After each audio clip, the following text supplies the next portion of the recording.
Hello and welcome to the Road Trip Sports Podcast. My name is Harrison Crook and I'm joined once again by my co-host Oliver Gilmour. Ollie, how you doing? I'm good, Harrison. We're talking about the famous Chicago, and it's so nice to be back face to face. Chicago! It's so nice to be back face to face, being able to talk. I'm over my COVID now, so we're all in the clear on that front. But yeah, it's great. So thanks for sticking with us last week with the few audio difficulties we had with the recording over Zoom. So hopefully this episode is back to business as usual. But if you do like what you're listening to, make sure you follow us on all of the socials at Road Trip Sports Pod. We're on Facebook, Instagram, and TikTok. You can find us on YouTube. Road Trip Sports Podcast is what you need to search for that. If you've got any inquiries, if you'd like to get in touch with us, if you'd like to share your stories from traveling to watch sports, roadtripsportspodcast at gmail.com is what you need to put into your emails. But yeah, so it's going to be exciting. We're talking about Chicago today. We're going to do opening segment on NFL hypotheticals. We're going to get into a bit of Chicago, talk about our icon of Chicago. There's been lots of great athletes in the history of Chicago. And then we're going to get into our mailbag questions. So it should be a really fun episode. Ollie, do you want to tell us? So let's get into our opening segment first. Let's do that. My apologies. NFL hypotheticals. So it's going to be a heavy week on a bit of baseball, a bit of basketball. So I thought we'd touch on NFL at the start with some NFL hypotheticals. Ollie, do you want to kick us off? Yeah, so I've got a quick one for you. I know the answer if it was one, but would you rather win 2 national championships or a Super Bowl? So just quickly, all these questions are NFL based. Yeah. That's a good question. I mean, because when I think 2 national championships, the first person I think of is Tim Tebow, winning his 2 with Florida. But the way he's sort of perceived now is that guy who peaked in college. While if NFL, if you're just looking at the quarterback position, for example, an NFL champion, a Super Bowl champion quarterback would be far more remembered than a 2-time national champion quarterback. For that reason, I would pick a Super Bowl. What about you? I'd probably have to agree. I think winning 2 national championships would be pretty huge. You'd probably, just about everyone on that team would make the NFL as they all usually do. For sure. But yeah, Super Bowl, probably. I think I'm not a huge college fan. Maybe if I was a huge college fan, my opinion would change. But yeah, NFL for me. Yeah, I tend to agree. My first question would for you, being coming to the end of the free agency period at the moment, would you rather take the money and play for a bottom 5 team, or take the veteran minimum and play for a contender? I suppose how good am I? Like, at what point in my career I'm at? I mean, there's so many questions going through my head. Have I won a Super Bowl before? Is it early on in my career? I mean, give me a bit more of a hypothetical. Do you know what I mean? Yeah. Well, first question: have I won a Super Bowl? I'm gonna say no.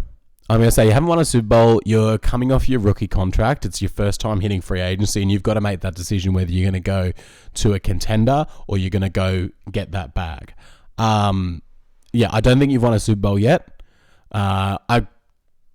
Doesn't really matter what team you played for previously, I don't think. But yeah, what would you pick? I'm really struggling with this one. The reason why is if I'm coming off a rookie contract, I'm probably around 25, 26, haven't made any money. But if I win, there's endorsements, so it's like... I'll clarify, you're an NFL starter. You're not superstar, but you're a starter. Okay.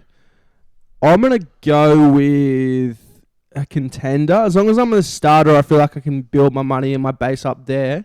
I feel like if I've got my Super Bowl, I can chase the money towards the end of my career.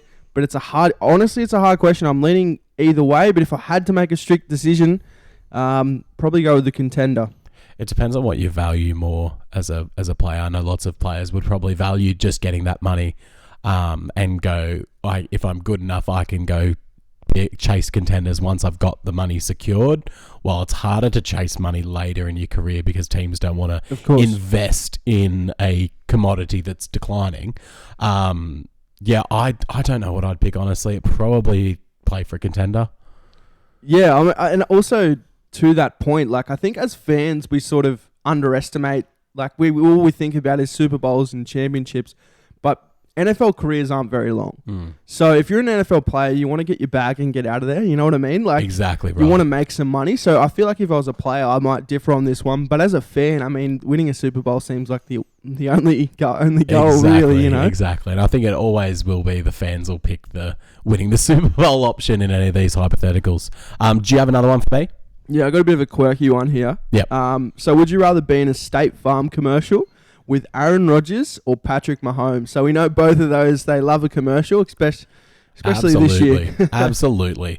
They're not quite on Peyton Manning levels of loving commercials, but they're getting close. I tend to find the Aaron Rodgers ones a bit funnier, probably just because of how dry he is. Yeah, he's got a very dry humour. It sort of vibes with me, so I'd probably pick Rodgers. Yeah, I'd probably go with Rodgers just because I'm a Packers fan. You'd be getting his autograph in between takes. Yeah, for sure. All right, well, I've got an Aaron Rodgers-based question for you. Would you rather Aaron Rodgers wins the Super Bowl with another team, or Aaron Rodgers, the night before the season starts this year, retires and cripples the Packers for the season? Cripples the Packers. It may sound selfish of me, but I don't want to see Aaron Rodgers win.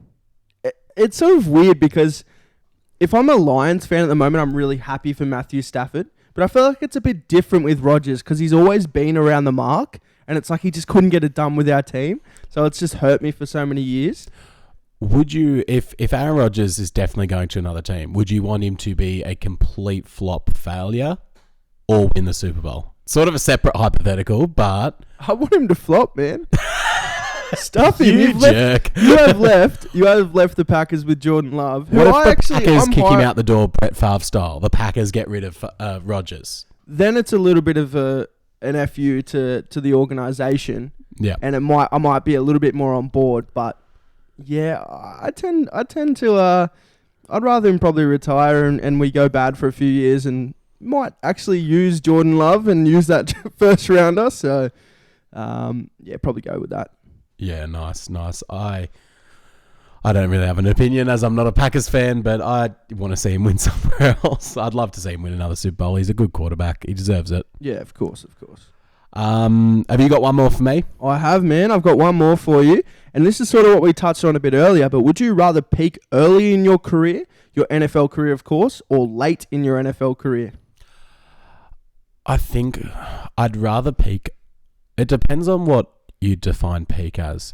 But I think I'd rather peak early because you might not get a chance to peak late. If you're not going well enough, you're not going to get that chance to peak late. Where if you peak early, you can sort of ride that momentum for a few more years in your career. Yeah, that's fair. I mean, if you're guaranteed a Pro Bowl both ways, you're guaranteed one Pro Bowl, it's either at 22 or 32, what are you taking? Do you feel like you can still ride that momentum that Pro Bowl money early?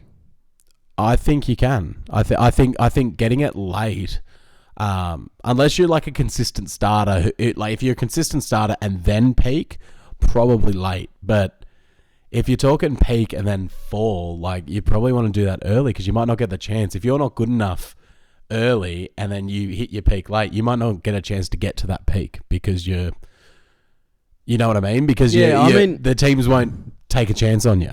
Well, that's exactly right. And I think if you establish yourself early, whilst many QBs, and as an example, do flop later on and they sort of fall off the face of the earth, they still probably had 2 or 3 years where they've basically ridden on to that Pro Bowl season. Well, you look at players like Cam Newton is probably the first one that comes to mind for that. Someone who peaked early and has fallen off, but still he'll get a job. He'll get a job somewhere because of that pedigree that he's already established. Where if he hadn't peaked yet, he probably wouldn't get that job.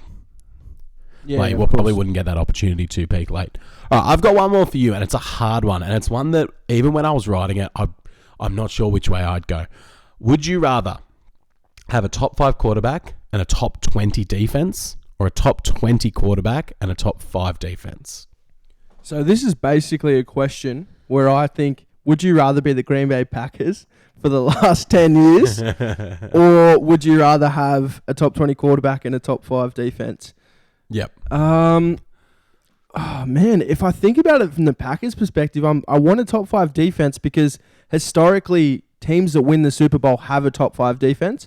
From my experience, the last Super Bowl, the Packers won. The last 2, we had a top 5 defense, and we haven't had a top 5 defense since. So I think that if that's what we're missing, but at the same time, do you win with a top 20 quarterback? Probably not most of the time. Top 20 quarterback is probably and that's why I picked 20. I thought he's your average quarterback.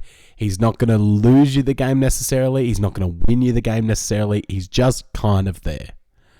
So who would be an example? I'm trying to brainstorm. I reckon old Bears QB. My first thought is Ryan Tannehill. For the longest time. Yeah. I think he's peaked in a couple of his years with the Titans, but I think that Ryan Tannehill for the longest, especially when he was at the Dolphins, he was right in that medium line where it's like he's not good enough to get you there, but he's not bad enough to get rid of. And I think that a quarterback like that is dangerous to have because you're going to waste years of your team. I know we might be overanalyzing this here, but is this for 1 year? Or is this, am I sort of like, have I got 5 years with this team? I think this year. You go 1 year, you're going all in for a Super Bowl. And you can choose to have the defense or you can choose to have the quarterback. I'm going to take... Oh, far out. I've got no idea, hey.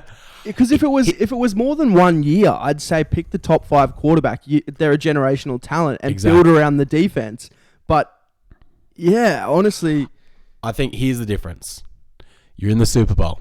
There's 2 minutes left. You want the ball in your guy's hand going down the field. Even if you've got a top 5 defense, you don't necessarily want to have your defense on the field with a chance to lose it. You want your quarterback going in to win it. And if you're in that situation, you want the top 5 quarterback. You want your Tom Brady 2-minute drill, let's go win a Super Bowl. And I don't think you get that with the top 20 quarterback. Yeah, it's a really tricky question. Can I leave you on a not sure? No, probably. Well, let's leave it with a. If you've got your opinion, make sure you comment on the socials and let us know because I think that's probably the hardest hypothetical we've had out of all of them. And if you've got an opinion on any of the other hypotheticals you think we're wrong, like dead wrong, let us know on the socials at roadtripsportspod. We'd love to hear from you. But I think it's time for us to get into Chicago now. Ollie, do you want to run us through Chicago? Let's do it. So Chicago is the 3rd largest city in the United States. It's located off the shore of Lake Michigan. And its claim to fame would probably have to be the deep dish pizza, I reckon. However, there are a few sports teams there that I'm sure we'll regrettably talk about. I spy with my little eye a team that you don't like very much. Yeah, I seriously don't, but not as much as Essendon, luckily enough, guys. So maybe we won't hear as much slander. But yeah, so those teams do include the Chicago Cubs and White Sox in the MLB, the Chicago Blackhawks in the NHL, the Chicago Bulls in the NBA, the Chicago Fire in the MLS, the Chicago Sky in the WNBA, and Chicago Bears in the NFL. We still own you. So there's a fair few there. When we first started this podcast, just a little aside, when we first started this podcast, I was worried that I'd talk too much Jets slander. Yeah, legit. But it's all been Bombers and Bears, anti-Bombers and Bears. We'll get there. I think we'll get there. Well, we are talking about New York in a couple of weeks, so when we get there, it's gonna be intense. If you're a Jets fan, I'd love our listeners. I'd love to build our listenership. If you're a Jets fan, don't listen those weeks. You're not doing anyone any favours. It's 2 parts too, so I feel like we can get as many jabs as you want. I will be going hard. But let's talk about your recent trip to Chicago. So we've talked about a few of the elements of this trip, a few of the places you visited in past episodes. Check those out. The Green Bay episode 1, episode 4 in San Francisco. This was another leg of the trip that probably underrated by you because it wasn't one of your teams that you were going to see, but... tell us about Chicago. How was it as a sports city? Yeah, well, as you sort of mentioned there, I almost came in with pretty bad expectations. I thought, they've got such... I mean, the Bulls have always been good, but they've got such terrible sports teams that I hate that it's going to be such a bad city. But it was a pleasant surprise. I enjoyed the city as a whole, and I enjoyed the sports history that come with it. Yeah. So we're able to do a lot of different stuff. But before we went there, that was basically to get to Green Bay. So that was the sort of thing. We'll fly from LA. The main hub to fly into. Yeah, it's actually one of United Airlines' hub as well. Yeah. So it helps flying to Chicago and then sort of road tripping up to Green Bay if you're interested in that as well. And so one of the main things that you've told me that you did was Wrigley Field, so home of the Chicago Cubs, very famous field for the Ivy and all the history around it, for the Cubs win when they finally won the World Series recently. Tell us about Wrigley Field. You went on a tour, I believe? I did go on a tour, and that was really good. I think it probably the best sports tour I've been on so far. Yep. The Packers one was probably better, but the Wrigley tour was better for different reasons. Like you're coming into it as a Packers fan, of course. As a neutral, I think it's such a great place to visit Wrigley Field. There's a lot of history there. Yeah, so it opened in 1914 as Weeghman Park, and it was actually home to the Chicago Whales. The Whales? Yeah, interestingly enough, not whales, because there's no whales in Chicago, or at least I know that there's no whales in Lake Michigan, but they were big hitters, the whales in the stock market. Yep, gotcha. So at the moment now, which all of their history sort of vast become is the Chicago Cubs. They're home to the Chicago Cubs. Yep. And also between 1921 and 1970, it was actually home to the Chicago Bears, which I found pretty interesting. Did the stadium still carry that stink of hosting the Bears for all those years? It was funny because they were making little stabs at the Packers throughout the whole tour, and I'm just going like, they said everyone was like, why is the back of the Wrigley Field sign like green? And they were like, we don't like green around here. And I was like, okay, this is the Packers, and they're like, oh yeah, we hate the Packers. And I'm just sitting there going, yeah, right. Yeah, I was like, right. And it was a week before the game, so I was like, yep, we'll see. We'll inevitably see. Note that one down. Yeah, for sure. Keeping receipts. So the Ivy, one of the most interesting parts of a ballpark in all of the stadiums in the MLB, and all the stadiums, I love how they've all got their own personality. Do you want to tell us about the Ivy and what makes that the most iconic part of Wrigley Field? Yeah, well, they do use that Chicago Ivy, but I think it's really cool when you think about other teams, other major league teams, when they get a ground rule double when a ball's hit into the stands. So when it bounces into the stands, rather. But at Wrigley, it's a bit more tricky when the ball gets caught in the Ivy. So a player actually has to, if he can't find it, throw his hand up, and then it's that ground double, which is pretty interesting. I think a few people have mentioned in the past that they've found old balls in there. That's they've found, so cool. And they've also, I can't find it. This looks like it's going to be a triple or anything. I can't find the ball. It's an interesting tactic, both playing it as the fielder going, oh, this might be a triple, or, yep, double, please. But also as the hitter going, if I belt this thing as hard as I can into the Ivy, I can get a double out of this easy. Yeah, of course. Just smack it along the ground. Yeah. Why not? For sure. Well, is there anything else you'd like to share? Lots of stories associated around the team. Is there any stories that they told you on the tour that you'd like to share? Yeah, I'll try and rapid fire a few because I have actually got a few. One of the most probably memorable and iconic Chicago Cubs stories is the curse of the Billy Goat. Right. Yeah, so that curse basically started in 1945, so a very long time ago. The Billy Goat tavern owner, he brought his pet goat into the stadium, and he was bothering fans. Right. So very weird, but the two were asked to leave, as you can imagine, and he said the Cubs will never win a championship as long as no goat is allowed in the field. Anyway, so after that, the Cubs are cursed. They don't win for another 71 years. So you think... one of the longest droughts in sports history. Yeah, from 1945 to 2016. So we've seen some pretty big droughts since then, but that's a memorable one for that curse. Yeah, I think the Swans just nipped them with the 72-year drought that ended in 2005. One of my favourite Swans moments there. But yeah, it was an incredible curse, and it was referenced in a lot of media. Like, famously in Back to the Future. Yep. Where they went forward in time to, I think it was 2015, and they just missed it because in 2015 they were like, the Cubs have finally won the World Series. They've finally beaten the curse. They couldn't predict it like the Simpsons have been doing for just about every event ever. So it's incredible how many things the Simpsons have predicted there. I think there might be a few time travelers amongst those writers, to be honest. Yeah, the secrets are deep in the vault in the now Disney. Simpsons being a Disney being under the Disney umbrella still feels weird. Well, it's good. You can watch it on some stuff on Disney Plus, but other than that, it doesn't really mean much to me. That's true. Anyway, so yeah, they had that curse. They finally won the World Series in 2016. It was a big moment for Chicago and a big moment for the Cubs. Is there any other stories you'd like to share? Anything about Wrigley that separates it as a ballpark? I'll mention a quick story, and then I'll mention what I think's very unique about Wrigley.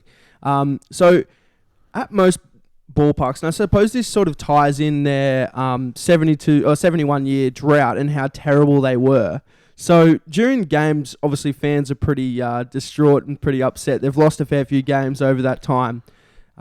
Basically, on the side of the ballpark where the home run area is, just clearing that fence there was a flat surface. Yep. And they're a pretty rowdy bunch, that Chicago crowd. So in the middle, they'd put a beer, and on each side, they would race as fast as they could. The first person gets the beer gets to keep it.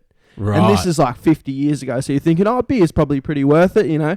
Probably be nearly worth it today, to be honest, if you go into sports. But so heaps of injuries occurred.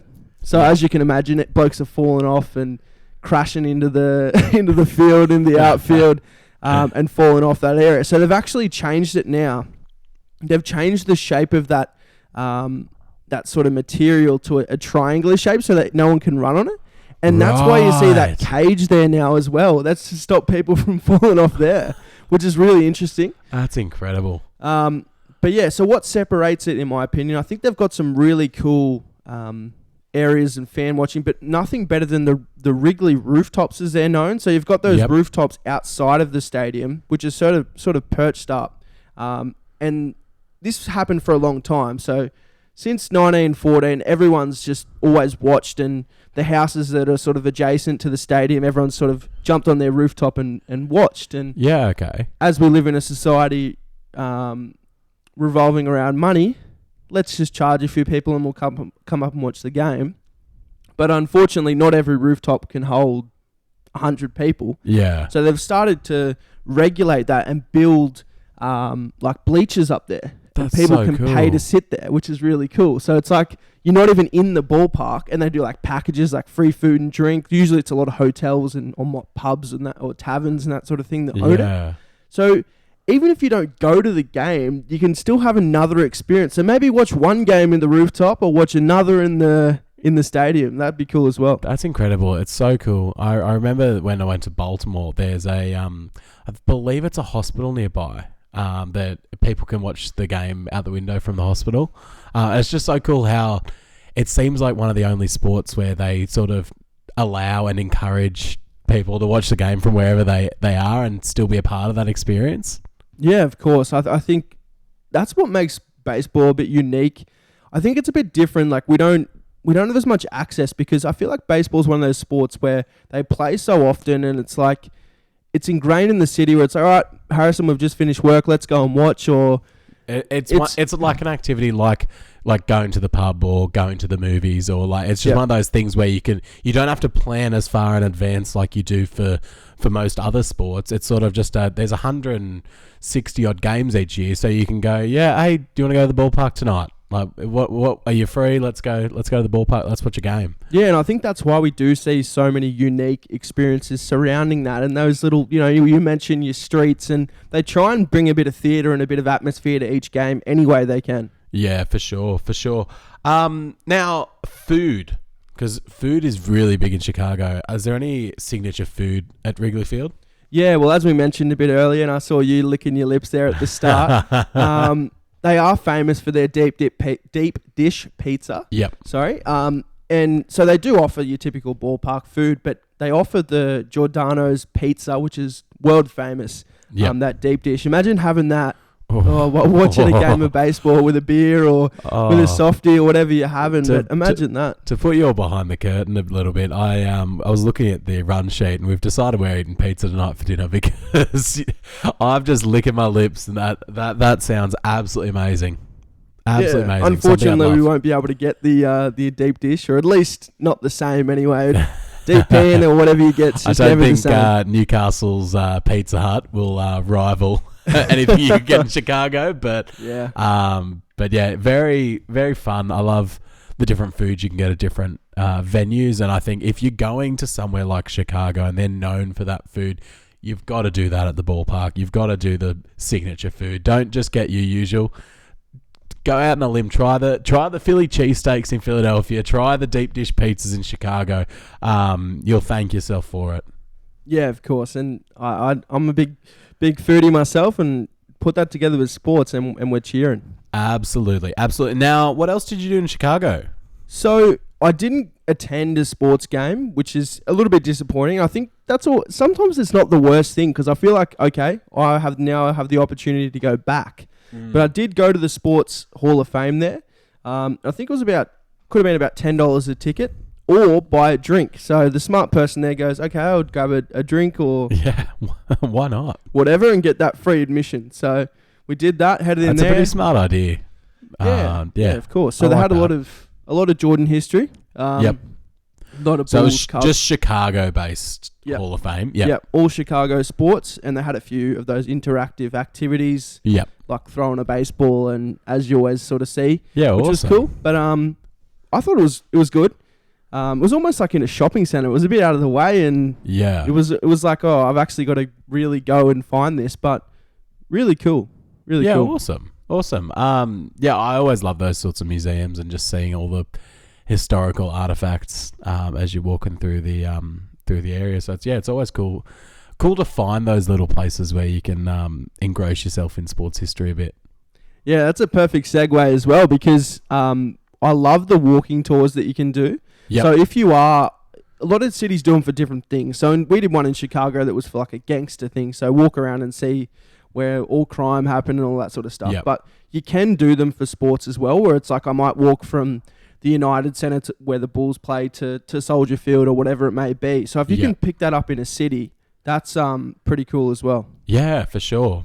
I definitely think it's well worth doing. And I love hearing from local experts as well, like the people who are just so passionate about their sports city. Is the people you want to be around when you're traveling and when you're going to a new sports city. You want those people because that's the stories you're going to remember. You're not going to remember taking pictures of the outside of the thing. You're going to remember the stories you hear and engrossing yourself in the sports city, and that's how you become a fan of different teams.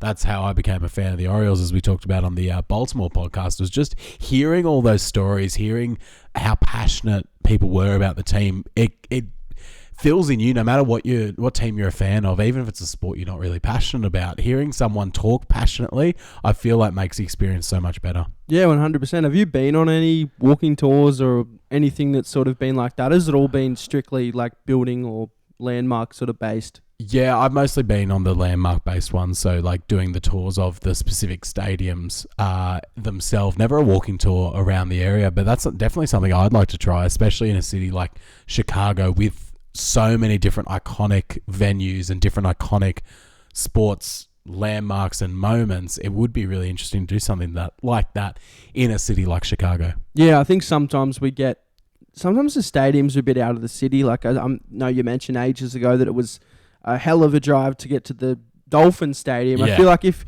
it might be somewhere like New York or something that has that, like you go to MSG, but even the New York stadiums are out of it. They're not even in New York. The MetLife's in East Rutherford, New Jersey. Yeah, so who knows? You might find one somewhere. We might have to do a bit of research, and when we get to that city, we might have to suggest it. But for sure. Well, that's a bit it for our chat about Chicago and your trip there. But we do have to do the icon of Chicago. So there's lots of different iconic Chicago sports people. We're just going to talk about a few of them today. If you've got someone else in mind, make sure you let us know on the socials. We'd really love to hear your opinions. But these are a few of our nominees, and then we're going to get straight into the winner because there is an obvious winner for the city of Chicago.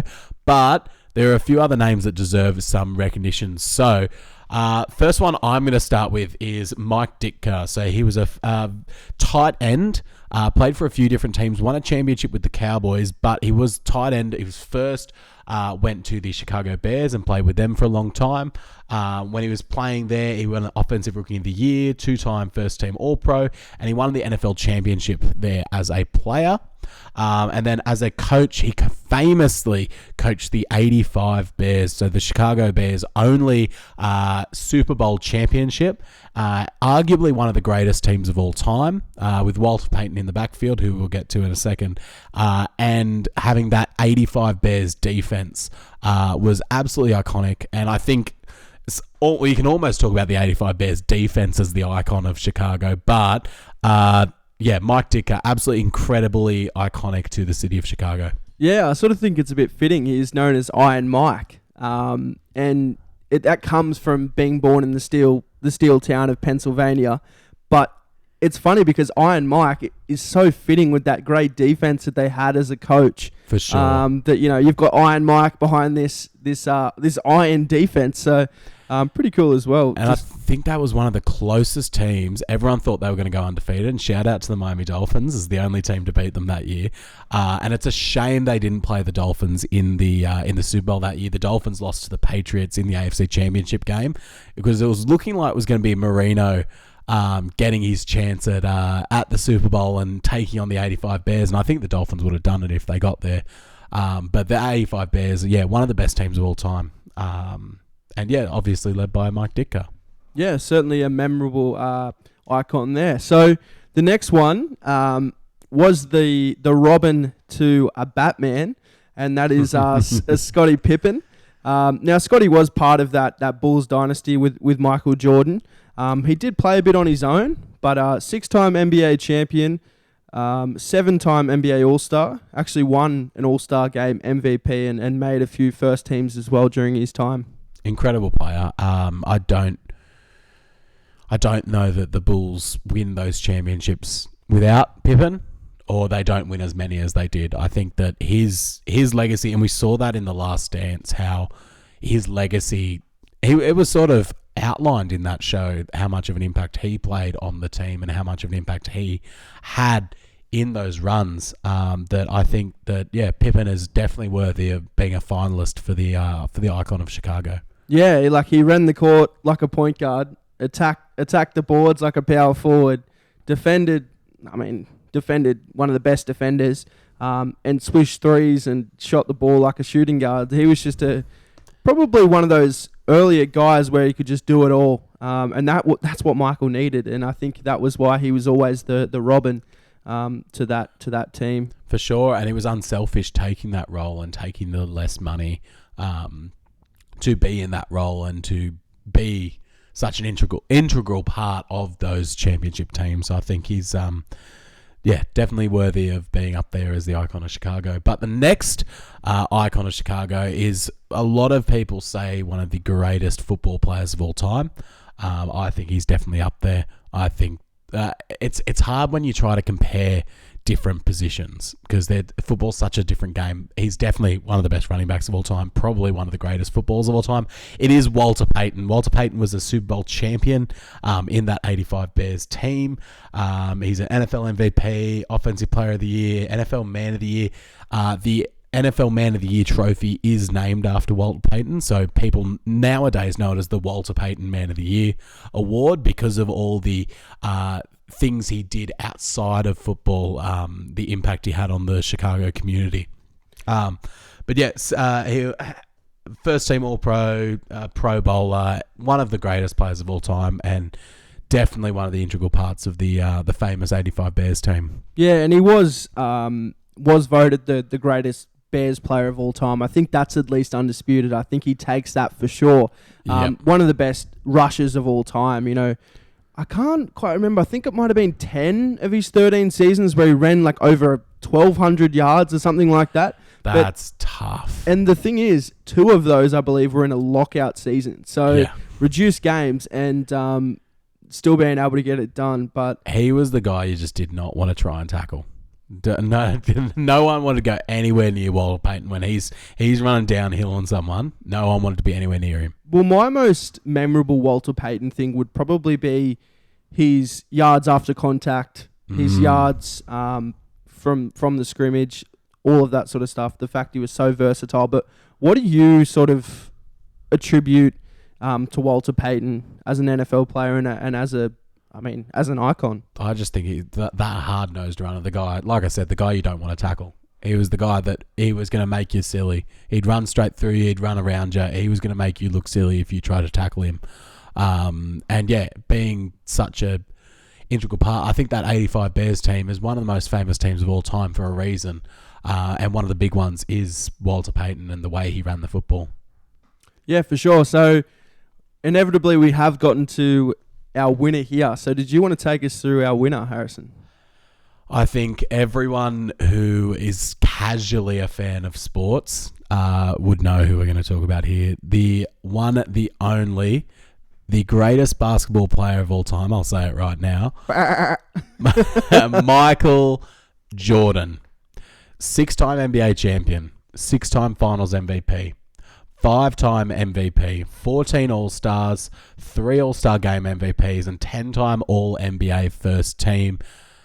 What is there to say that hasn't already been said about the great one? I honestly, he's got that many moments and accomplishments that it's really, really hard to sort of talk about. Like, how do you talk about a guy who's got that many moments, that many accomplishments, did that many things? So I think when we get into his moments, that's going to help a lot. I think the hardest thing about this chat is I think that if we ever did, and this might be a good idea for a future episode, if we did an icon of icons chat and the most iconic sports person of all time, I think Jordan wins it. I think he's got his own brand that is synonymous with Michael Jordan. He's got the shoes, the ads, the everything surrounding Michael Jordan. The movies, don't forget Space Jam. Space Jam. Most iconic moment of all time when he put that dunk on the Monstars, I reckon. Is it number one? I think it's number one. But he's just got so many iconic moments and he's still... I mean, the fact that anytime something bad happens in sports, people Photoshop the crying Michael Jordan face on it. He still holds such a reverence in today's society. The fact that anytime someone achieves in whatever sport, they're compared to Michael Jordan. The fact that Tom Brady is compared to Michael Jordan. They don't even play the same sport, but he's the standard. He is. He's that benchmark of if you want to be the greatest athlete, if you want to be that icon of icons, that's the bar, that's the standard. It's Michael Jordan. He's a straight up winner as well. Like just a born winner. He would win everything he basically attempted. And I sort of think I love hearing the stories as well about the attitude he had, and he did not accept anything less than everyone's best. And he was out there as a stone cold killer out there. He was going to bury people for fun. Well, we even saw him put up, we see LeBron putting up big numbers now, 37, 38. But 23 points at 40 years of age. Like, he was a scorer, and being able to put the ball in the basket just whenever he wanted, because he just took over games and won finals series off his own hand. But at the same time, he's one of those guys that, he did bring his teammates into it a bit. And that's why, you've got your Rodmans and you've got your Pippins who knows if they would have been as good if they weren't on that team. Would they have been better? Perhaps. I mean, Rodman had all of those issues personally, but MJ was sort of like that stalwart who was able to bring everyone together to achieve a common goal, and that's winning. And he was just able to do that time in and time out. 6 championships. Absolutely. Incredible. And I think there's not much more to say on Michael Jordan other than talking about these iconic moments. Now, most of the time when we talk about an icon, it's the championships, it's the accolades. Michael Jordan, all 5 of these are legitimate moments. They are pictures. They are pause the video moments in time. And so let's talk about them now. The top 5 most iconic Michael Jordan moments. Number 5, what is it? So Jordan holds the trophy. So this was around, the circumstances surrounding it were pretty upsetting. He'd just lost his father, but he'd won that championship. He breaks down in tears and clutches that Larry O'Brien trophy for the first time. And it's an image that almost pops up in every finals montage. And I mean, what do you say? Like, it's hard. It's really weird with MJ when we're sort of writing these that, like, it's not he wins championship, he wins MVP. Like, he's got so many surrounding moments as well, which we'll get into a bit more. For sure. What's the number 4 moment then?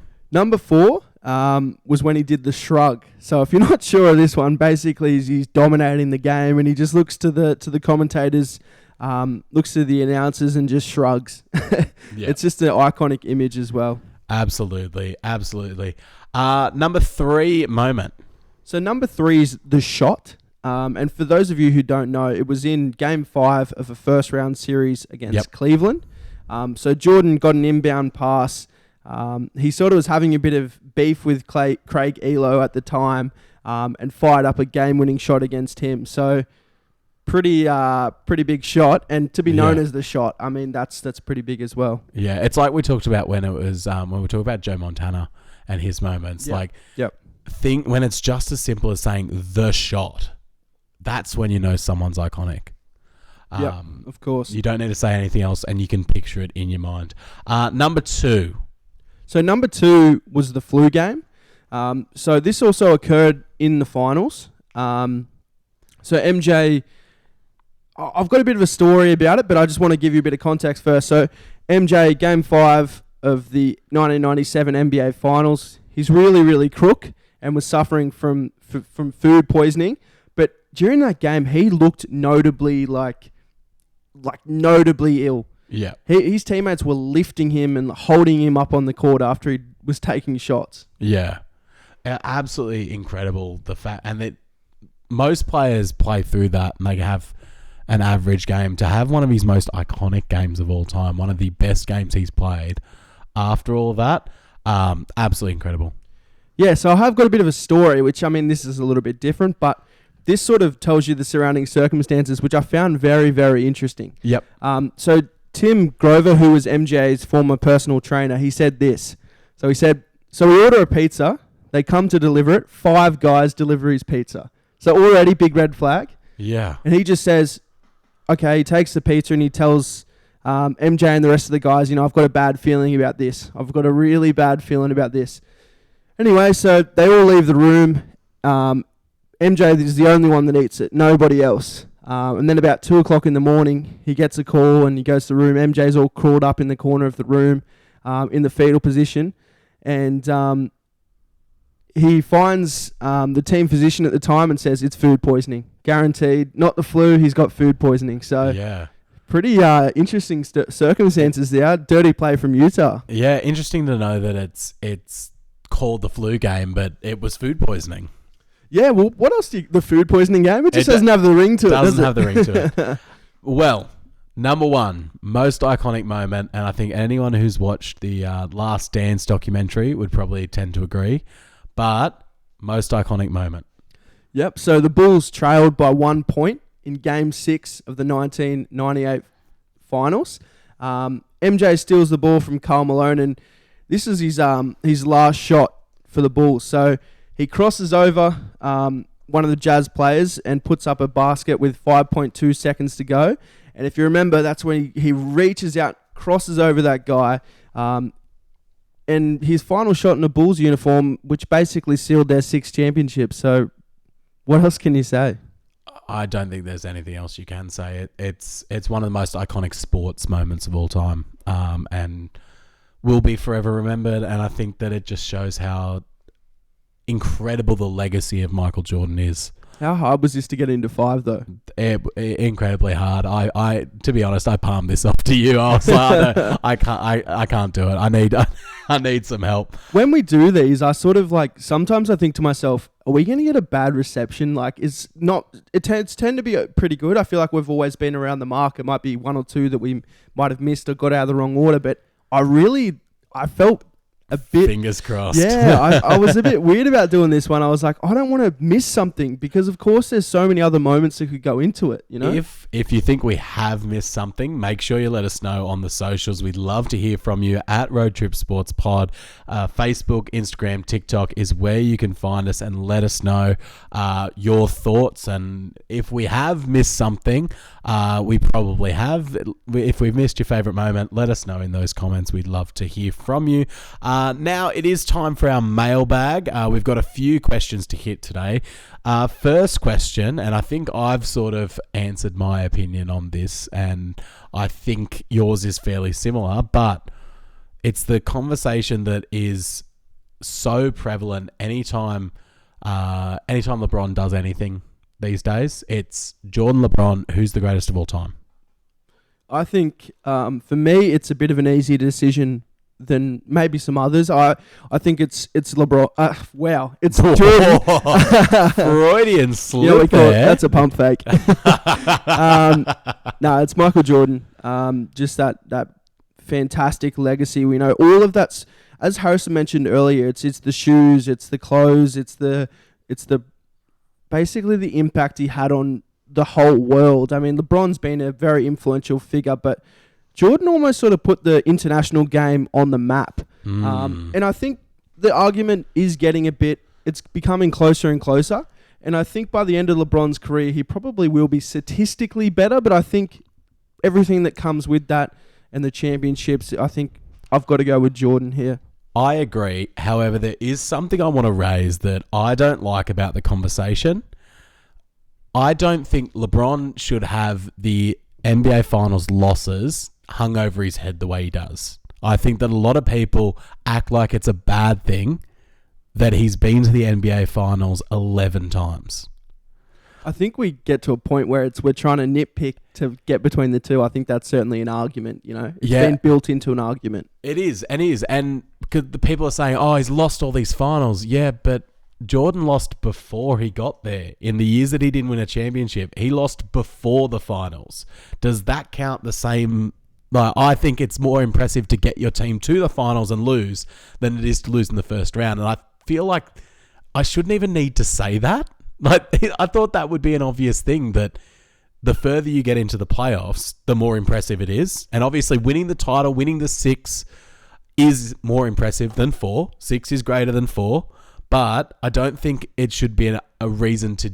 I think there are plenty of other reasons that people can use why Jordan is better than LeBron. I don't think knocking him for getting some really bad teams to the finals, it should be a reason against LeBron. I think there's plenty of other reasons that people can use to argue Jordan that don't include the finals. I think this argument might actually, as time goes on, I think it's going to start leaning more and more towards LeBron. Not to say that he'll overtake Jordan, but I think when we look at guys that played, 20 or 30 years ago or 40 or 50 years ago, we tend to look at their stats. So if we're not a part of that era, we're not privy to sort of all the surrounding circumstances. That's why that Jordan documentary sort of like, okay, righto, we've just been reminded, LeBron, check yourself, But if this is 50 or 20 years from now, sort of Jordan's legacy may be undermined a bit because of the statistical game where, LeBron's got so many assists, rebounds, points, and sort of steals, minutes, everything that comes with that as well. Yeah, for sure. We're going to rapid fire. We're running out of time for the podcast. We're going to rapid fire a few more questions. Joe from Newcastle asks, would the Bulls have won any championships in the 90s if they didn't have LeBron? If they didn't have Jordan? Sorry, if they didn't have Jordan. Yeah, no. I'm not sure, man. I'm really not sure. I mean, their GM copped a lot of criticism for basically saying, we're rebuilding, and actually pushed that team out. But do you think he would have been as aggressive, having Scotty and other guys around? He would have got another star talent. If Jordan's on another team, I think he probably wins with that other team. I think he's that much of a winner. But if Jordan isn't in the league, maybe, yeah. But if Jordan's in the league, I think he wins no matter where he goes. Yeah, I tend to agree. I think if Jordan's in the league, he wins. I think that they might squeak one. I don't think they win. They don't win the 6, obviously. All right, next question we've got Peter from Wyong asks, best ballpark to visit? My best ballpark would be Wrigley. I've given you a pretty in-depth guide as to why I think that as well. So what about you, man? I think there are so many good options, especially if you're not a fan. I don't like the Red Sox as an Orioles fan. I would love to visit Fenway. I think it's a very iconic ground, similar to Wrigley. To give a different answer to you, I think Wrigley is a great answer as well as a ballpark to visit. But I think there's lots of good options. Dodger Stadium, Yankee Stadium are all up there as well. Even some of the newer teams, I think every ballpark has its own identity, and I think it's fantastic to visit as many of them as you can. Last question we've got. Rob from Warners Bay asks, are the 85 Bears the best defense of all time? I'm going to say... Oh, God. I'm going to say yes. Regrettably, yes. I think they are. I think the fact that they lead the league in yards, points, first downs, turnovers, to get a 15-1 season. Yeah. The whole team was great, but that defense, I think there's a bit of an argument for a few other teams as well. I think like the 2000 Ravens, I think is one to make an argument for. I think that their defense, especially having Trent Dilfer as their quarterback, they really needed that defense to step up. Yep. I even think at more modern times, I think it was 2013 Legion Seattle of Boom. Seahawks, Legion of Boom. Yep. I think that their defense was very impressive. Even the Broncos Super Bowl 50 winning defense was very impressive, but do they hold a candle to the 85 Bears? I think no as well. I think the 85 Bears are the greatest defense of all time. Shout out to the 1962 Green Bay Packers. Held opposing quarterbacks to a rating of 43.5 on average. Ooh, and they beat teams by an average of 19.1 points per game. That's a lot for the era. Yeah. For that era, they're not high scoring games. That's a lot. Well, that's it for our mailbag. Finishing up is our lock of the week. Now, I picked the Melbourne Demons to beat Port Adelaide. We've sort of made a house rule. We're not going to pick the Demons anymore. Undefeated season. They are undefeated, and picking them just seems unfair at this point. And then Liverpool beat Benfica as well in leg 1 of the Champions League quarterfinals. The score is 3-2 at the moment to your way. So would you like to kick us off for your first pick? Yeah, so I've went with the West Coast Fever to beat the Melbourne Vixens in Super Netball.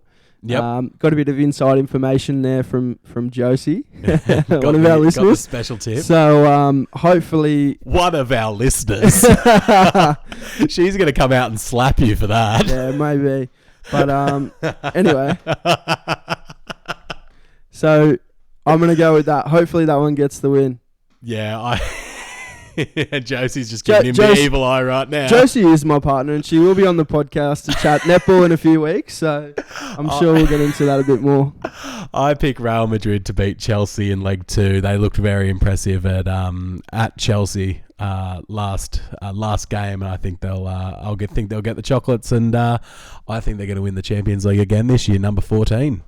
Well, that's it for our podcast this week. Thank you so much for listening. I hope you've enjoyed the podcast. Let us know any of your feedback on all the socials at Road Trip Sports Pod. We're on Facebook, Instagram, and TikTok. You can find us on YouTube. Road Trip Sports Podcast is what you need to search. You can also inquiries, send them through email. roadtripsportspodcast@gmail.com is how you can find us there. We'd love to get all of your feedback. We'd love for you to share the podcast around. If you do like us, give us a share this week. Share it out, our episode post to your Facebook, to your Instagram, however you'd like to disperse the information. We'd love to get into the ears of more people, so we'd love your support in that. And thank you so much for listening. Is there anything else from you, Ol? Nothing much from me. If you have any TikToks or anything you would like for us to bring out, any sponsors out there, we love that monetary gain as well. So we got to secure that bag for sure. I do it for the listens and for the fun. But Mr. Plower, he might be hitting us up. Hopefully we can sponsor. He'll he can sponsor us we need as well. we need some good sponsors. So make sure you get the good word out there about the podcast. But yeah, thanks so much for listening, and we'll see you next time. Take care. See ya.